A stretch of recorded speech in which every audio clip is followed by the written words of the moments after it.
রাষ্ট্রপতি আছেন তাকে আরও 1 বছর রাষ্ট্রপতি রাখতে চায় বিএনপি, এমন শিরোনামে একটা খবর এসেছে। সেখানে বলা হচ্ছে যে বিএনপির কয়েকজন নেতা নিশ্চিত করেছেন যে এখন যদি কোনো নিজেদের রাষ্ট্রপতি তারা নিয়োগ দেয়, তাহলে তত্ত্বাবধায়ক সরকারের সময় যখন আসবে তখন তাদের রাষ্ট্রপতির মেয়াদ শেষ হয়ে যাবে। সুতরাং তাদের যুক্তি হলো এখন এই রাষ্ট্রপতিকে রেখে 1 বছর পর রাষ্ট্রপতি থাকলে তারা সেই তত্ত্বাবধায়ক সরকারের উপর একটা চাপ রাখতে পারবে।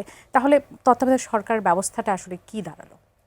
ফার্স্ট থিং হলো যে এখন তো তত্ত্বাবধায়ক সরকার ব্যবস্থা নেই, নতুন আসতেছে, এই জন্য স্বাগতম, এটা ভালো। এখন যে অবস্থা আছে অন্তর্বর্তীকালীন সরকার বা একদলীয় সরকার বা নিজ দলীয় সরকার অধীনে নির্বাচনের চাইতে তত্ত্বাবধায়ক ব্যবস্থা ভালো। 2 নম্বর হলো যে আমাদের রাষ্ট্রপতি এখন যিনি আছেন তিনি আসলে সৌভাগ্যবান একজন মানুষ, যে কোনো কারণে হয়তো সৌভাগ্য তাকে ধরা দিয়েছে।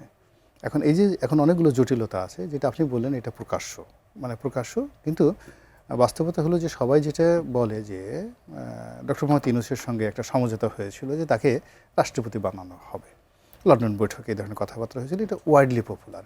তো সেক্ষেত্রে যদি এখন চুপ্পু সাহেবকে বিদায় করে দিতে হয় তাহলে ওই চ্যাপ্টারটাকে ক্লোজ করতে হয়, মানে তাকে আনতে হয় বা তাকে না করে দিতে হয়। ফলে ওখানে যে একটা ম্যাটিকুলাস ডিজাইনের একটা বিরাট শক্তি আছে, যেই শক্তিটা শেখ হাসিনাকে ফেলে দিয়েছে।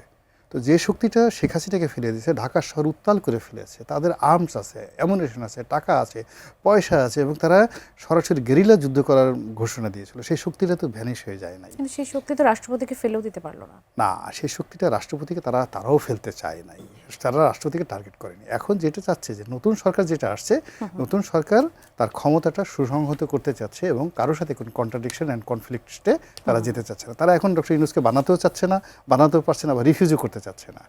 এই জন্যই তারেক রহমান সাহেব খুব ঘোরাফেরা করছেন, ঘোরাফেরা করে তার ক্ষমতা সুসংহত করছেন, নিজেকে পপুলার করার চেষ্টা করছেন, জনগণের ভালোবাসা পাওয়ার চেষ্টা করছেন, এবং ইটস এ পলিটিক্স।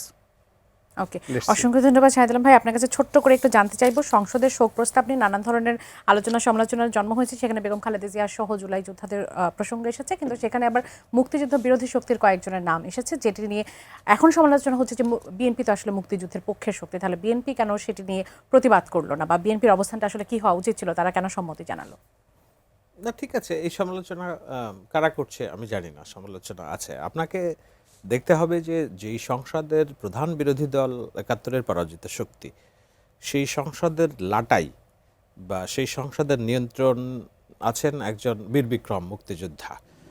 তো যারাই আছে সংসদে তাকে তো মাননীয় স্পিকার মেনে কথা বলতে হবে এবং তার ওই চৌকিদারির মধ্যে থাকতে হবে, এবং উনি ওই চৌকিদারি করার জন্য তো কারোর ওপর সমীহ করছেন না, উনি মুখের উপর বলছেন যে আপনি এইভাবে করতে পারবেন না, ওইভাবে করতে পারবেন না। তো সুতরাং এটাও তারেক রহমানের পলিটিক্স। আপনাকে দেখতে হবে যে আপনি অভিযোগ করতে পারেন বিএনপির বিরুদ্ধে, কিন্তু তারেক রহমান এটাই তো করেছেন যে যেই সংসদের প্রধান বিরোধী দল জামাত, সেই সংসদের লাটাই নেতা বানিয়েছেন একজন বীর মুক্তিযোদ্ধাকে। সুতরাং সমালোচনা করার অনেক জায়গা আছে, কিন্তু আপনি যখন রাষ্ট্র চালাবেন তখন আমি তো মনে করি যে রাষ্ট্র পরিচালনা ইজ অ্যান আর্ট। আপনি সেই আর্টটাকে কতটা ব্যালেন্স করে করতে পারবেন, যেখানে আপনার সাপ মরবে লাঠিও ভাঙবে না। জনগণ রাজনৈতিক দল হিসেবে জামায়াতকে একটা সাইজেবল আসন দিয়ে সংসদে পাঠিয়েছে, আপনি তো এটা ইগনোর করতে পারবেন না, আপনি তাদেরকে ডিনাই করতে পারবেন না। এই সাইজেবল জনসংখ্যা তো আমাদের মুক্তিযুদ্ধের সময়ও ছিল এবং আজকেও তারা আছে। তো একটা বিশাল সংখ্যক মানুষকে আপনি রাষ্ট্র পরিচালনা কিংবা সমীহর বাইরে রেখে কিংবা তাদেরকে নির্মূল করার রাজনীতি মনোবাসনা নিয়ে আপনি যে আগাতে পারবেন না, তার সবচেয়ে বড় প্রমাণ তো শেখ হাসিনার রাজনীতি, তাই না?